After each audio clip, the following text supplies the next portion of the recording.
India, for example, I said, see, suppose it so happened, you were walking on the street and you saw a tiger, a wild tiger.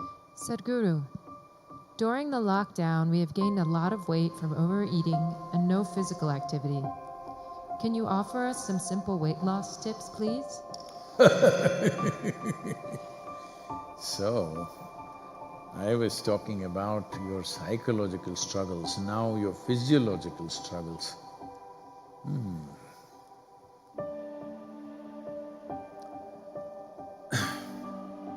I was in Chennai a few years ago and I was talking to some of the business community in Chennai.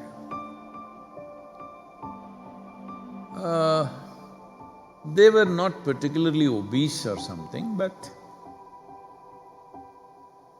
little, trying to imitate the planet.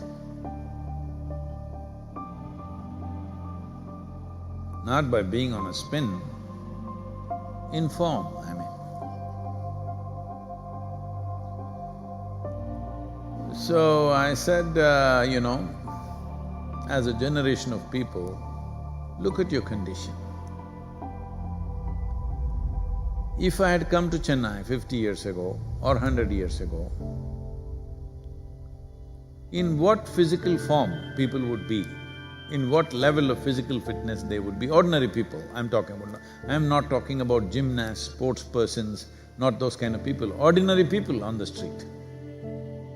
Or even now, in what kind of physical strength and condition people are in rural India, for example. I said, see, suppose it so happened, you were walking on the street and you saw a tiger, a wild tiger, hungry one. How many of you can at least climb a tree? And this is a spectacular show, a tiger on a Chennai street. This is not a everyday happening, it is something you must enjoy.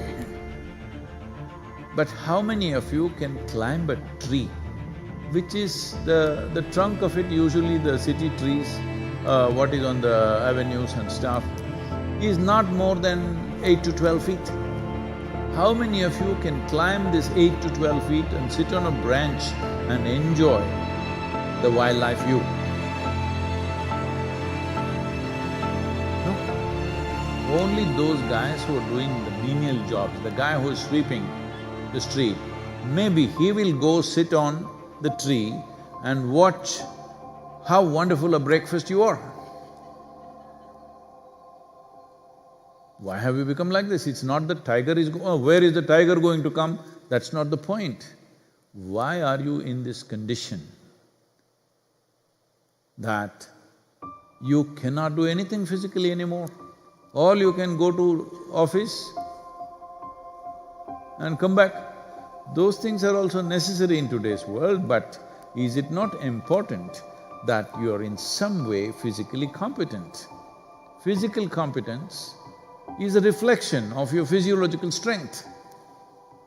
And your physiological strength in many ways is the foundation for your psychological balance. It is no more in question, that's what I was talking about this gut all the time. Your physiological strength is the foundation for your psychological balance in many, many ways. We've always been saying this, the yogic sciences, but people have been laughing at it because everything is keyhole. People say brain is a separate study. That's why yesterday I confessed with all the neuro experts, see, I don't have a brain. At least most of the time it's not working. I keep it off. There is enough from the tips of my hair to my toes. There are enough cells with enough memory and intelligence, they will do my life. I have disciplined them nicely. They will do my life the way I want. Because a large part of day-to-day work and day-to-day functioning is just a repeat work. All you need is a clerk. You don't need a super brilliant person to do all these things. So I've trained them and they do their work. I don't have to think how to eat, how to sit, how to stand, how to breathe, nonsense. It just happens by itself because a very stable and effervescent physiological condition is very, very important to have a certain level of psychological freedom. Otherwise, every little thing you do, you have to think. Once you think, inevitably you're confused about every damn thing that you do. Now, you're talking about because of virus you ate too much. This is not because of virus you're eating too much. This is a kind of a compensatory activity that, you will see this in the cinema theaters and everything. If you have nothing to do, never before in the history of humanity was food simply available like this all the time. It's a wrong thing that everywhere you walk there is food. It should not be. I see some of the corporations in America are organizing like this. Food and toilet should always be within whatever 50 feet or 100 feet, something they've fixed, 50 feet I think. Within 50 feet of wherever you are, there must always be food, and that food is usually 1 month old, of course, and there is a toilet. No, I think food and toilet both must be far away. Then you will keep your physiology in a conscious condition. Everywhere there is toilet, it's not good because body has certain resilience.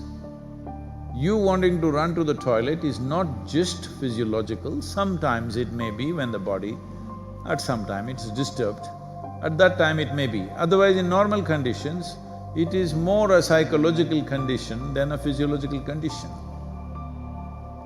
That all the time you want to message, not because you have something very significant to say, it is simply because it's a release.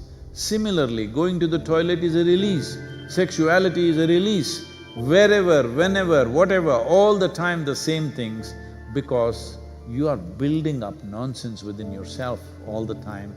You need a release, all the time release. These things are being openly talked about as part of psychiatry, that you must find release. Why are you pent up? I think in one of the interviews, some journalist was asking me, Sadguru, what do you do to unwind yourself? I said, what? Why will I wind myself up, first of all? I don't wind myself up and then want to unwind somewhere. What are you? Are you a grandfather clock or something? You wind yourself up. Even the watch doesn't need any winding anymore, it runs by itself. Why are you winding yourself up? This is simply because you understand life as an accumulation.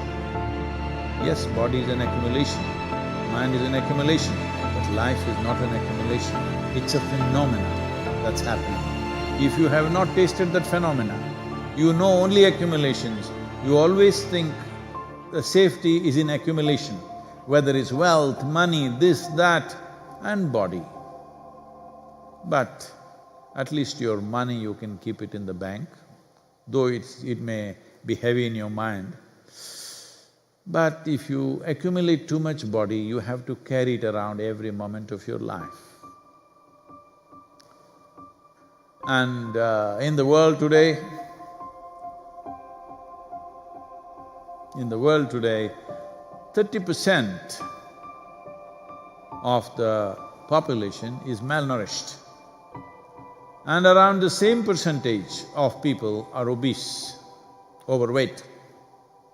See, you can fix it. The world's problems of malnourishment, you can fix it. So, this practice is there in the Isha Yoga Center.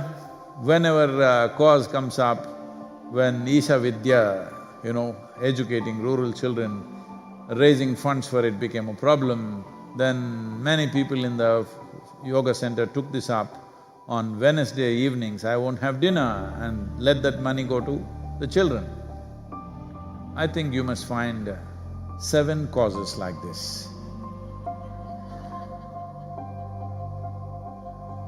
I can give you 7.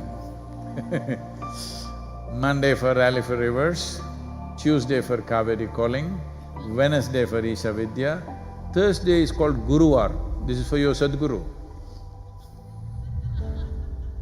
Friday for Devi, because that's her day. Saturday, you have your dinner, I'm reducing one day. Sunday, for Jnanalinga. Like this, you find 7 or at least 6 causes, where 6 dinners you give away. Morning you eat, all right? 10 o'clock in the morning you eat well, and again eat 10 o'clock tomorrow morning. And also, because you need to keep social distancing, drive out of the town and walk back. Get into your bus, buy a ticket for 10 kilometers away and just walk back. Best you go without your phone and your wallet, so that you have to walk back. Do something, come on. Already there is one problem. You want to multiply your problems, huh? You want to increase the size of your problem? Don't do that. There's enough problem already. I'm telling you there's substantial problem. Just because I'm laughing and joking about this, don't think there is no problem. There is substantial problem. Don't fool yourself, because if your body and your mind is in a certain condition, you can easily fool yourself. This happened. Shankaran Pillai was running a garment shop here in United States. And a lady came to buy some kind of a pullover. So, he promised her it is 100% wool. She took it, went home. The next day she came back and she said, "You said it's 100% wool, but here the label says it is made in Bangladesh and it's 100% cotton." He said, "Ma'am, don't you be fooled by this. The label is only to fool the moths.